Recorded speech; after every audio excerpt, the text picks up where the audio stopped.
안녕하십니까? 인생의 복잡한 문제들을 말씀으로 단칼에 해결해주는 김종근 목사의 쾌도 남마입니다.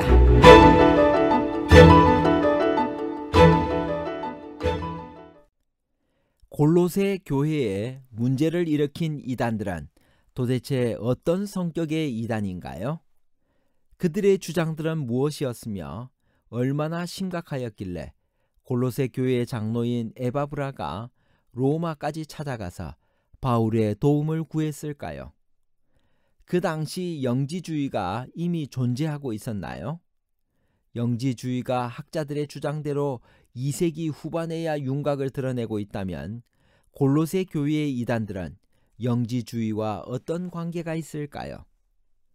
골로새 교회의 이단들은 천사 숭배만 강조했나요? 아니면 헛된 속임수에 불과한 철학적 이론들과 경건하게 보이는 금욕적 수행으로도 교회를 괴롭혔나요?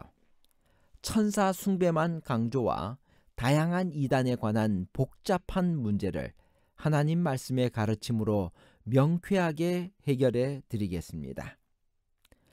라오디게아 교회는 어디에 있었나요? 골로새와는 무슨 관계가 있나요? 바울의 얼굴을 보지 못한 자들이 있다는 것은 무엇을 의미하나요?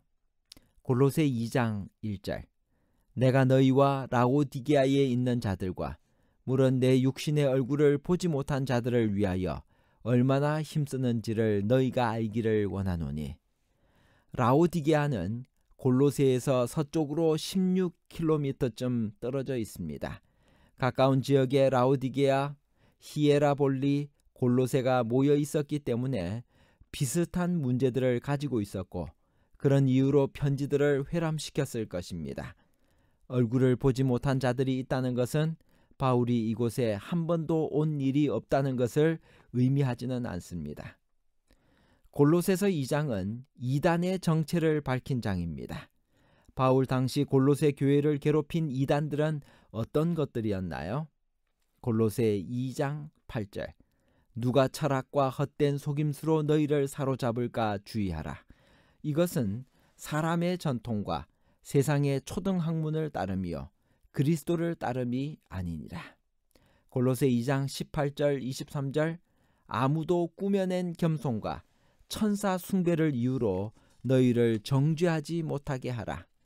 그가 그 본 것에 의지하여 그 육신의 생각을 따라 헛되이 과장하고 머리를 붙들지 아니하는지라. 온몸이 머리로 말미암아 마디와 힘줄로 공급함을 받고 연합하여 하나님이 자라게 하심으로 자라느니라.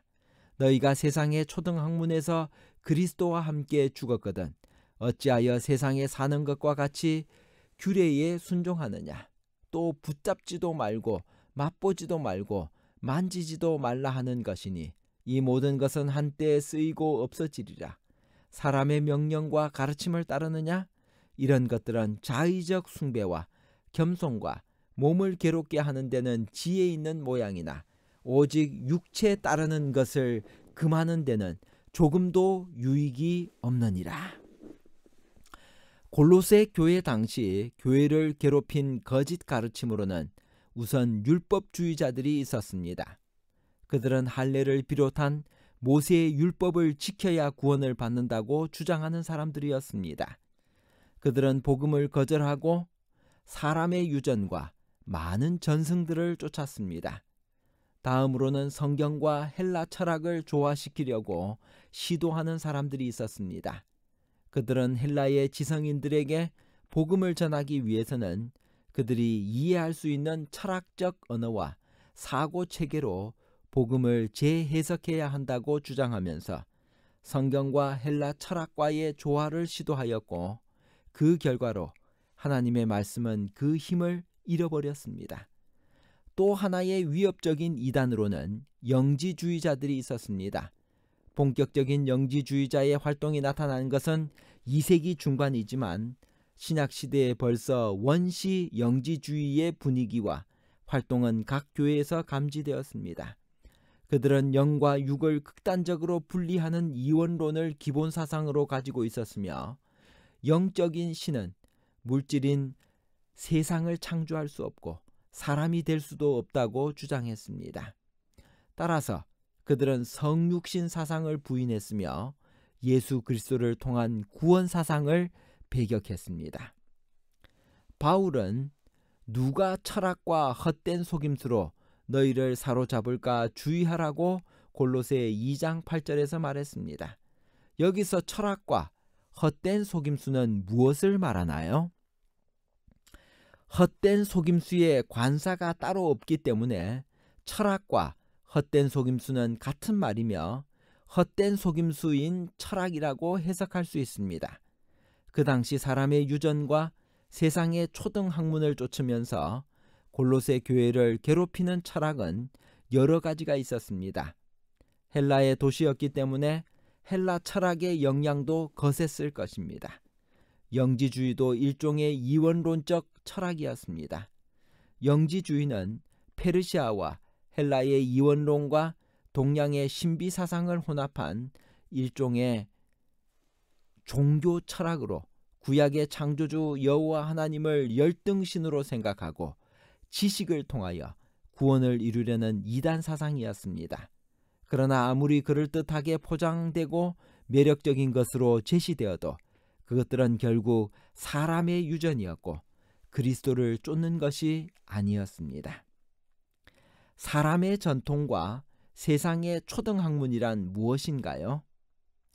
사람의 전통이란 하나님께로부터 오지 않은 사람의 가르침을 말합니다. 유대주의적 율법주의, 철학적 영지주의, 헬라적 사고방식 등이 다 여기에 속합니다. 이것은 하늘에 근원을 둔 그리스도를 아는 지식에 비해 세상의 초등학문일 뿐입니다. 그리스도 안에는 무엇이 육체로 거하고 있나요? 우리는 그 안에서 어떻게 변화되나요? 골로새 2장 9절에서 10절입니다. 그 안에는 신성의 모든 충만이 육체로 거하시고 너희도 그 안에서 충만하여졌으니 그는 모든 통치자와 권세의 머리시라.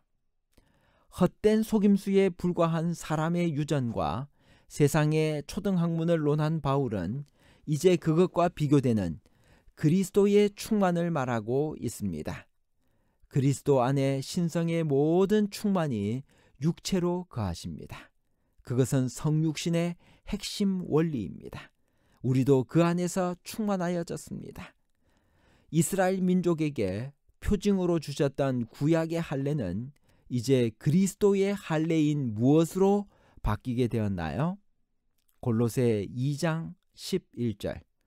또 그 안에서 너희가 손으로 하지 아니한 할례를 받았으니 곧 육의 몸을 벗는 것이요 그리스도의 할례니라. 우리는 그 안에서 손으로 하지 아니한 할례를 받았습니다. 고 바울은 말했습니다. 그것이 곧 침례입니다. 침례는 민족과 나라를 초월하여 하나님의 자녀가 되었다는 표징으로 우리에게 주어졌습니다. 그래서 할례를 받은 바울 같은 정통 유대인도 그리스도를 받아들인 다음에는 침례를 받았던 것입니다. 저는 중학교 2학년 때 침례를 받았습니다. 말씀을 연구하고 친구들과 함께 침례를 받고 난 후 그로부터 지금까지 한 번도 침례를 받은 것을 후회해 본 적이 없습니다. 그날 물과 성령으로 거듭나면서 하나님의 성령을 받는 그런 느낌을 받았습니다. 그리고 평생을 하나님과 함께 살겠다는 결심을 하게 되었습니다. 교회를 오래 다니시면서도 말씀을 연구하면서도 아직 침례를 받지 않은 분들 계시다면 이제는 결심하고 물과 성령으로 침례받고 새롭게 거듭나게 되시기를 간절히 바랍니다. 결론입니다. 첫째, 다양한 형태의 이단들이 골로새 교회를 괴롭히고 그리스도의 사역을 훼손시키고 있었습니다. 둘째, 헛된 속임수에 불과한 철학적 이론들과 경건하게 보이는 금욕적 수행과 천사 숭배가 골로새 교회를 괴롭히는 이단들의 모습이었습니다. 셋째, 따라서 율법주의자들을 제외한 골로새 교회의 이단들은 여러 가지 유형들이 있었겠지만 골로새서 2장의 내용으로 보면 원시 영지주의의 일파로 보입니다. 이단설에 속지 않는 방법은 그리스도 예수 안에서 굳게 서는 것입니다. 그리스도 예수 안에 뿌리를 받고 흔들리지 말며 믿음에 굳게 서서 감사함으로 살아야 합니다. 감사합니다.